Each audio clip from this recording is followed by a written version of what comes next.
Can we vaccinate enough people to actually make America safe again? Check it out. Leave your comments, ding the bell, share it with your friends, and subscribe to our channel. 34 minutes past the hour. Welcome back. Congressman Mark Pocan taking your calls for the hour in our National Progressive Town Hall meeting. Lou in Pueblo, Colorado. You're on the air with Representative Pocan. Hey, good morning. Great show as usual. Thank you. I have an idea that, motivation works better than punishment. And one of the problems we could get ahead of, we're going to have a problem getting people to take vaccinations. I wonder if there's any way we could attach a $200 or $500, some amount of money to pay people to get it.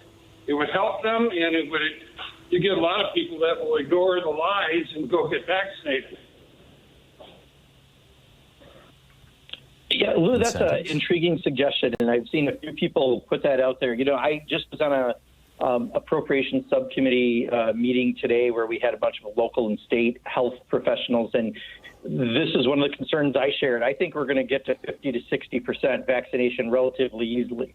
I think getting to 70, 80% when you want to get, that's what you need for herd immunity, is going to be difficult. And I actually think we should have been advertising since December so that people understand and want to get vaccinated because of all the misinformation that's out there. And we've seen it. And most recently, Facebook, allowing these anti-vaxxers to use it to organize to shut down a site.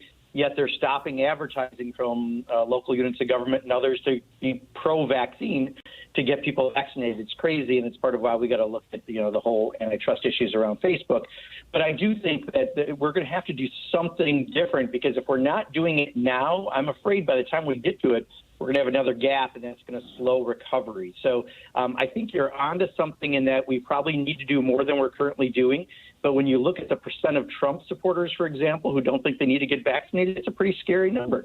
And then there's some people on the left who also don't want to get vaccinated. And I think we've got to get just the basic information about how important it is to get to that right percent, so we have the herd immunity.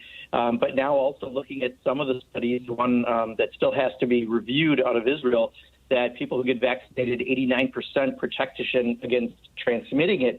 If that's true, all the more reason we've got to get people getting vaccinated. Right now, our issue is still getting the vaccines out. It'll be solved in a couple weeks, but we have to make sure that people get vaccinated. And you are bringing up the point that I am concerned about, which is that we're not going to get to the right percent we need to.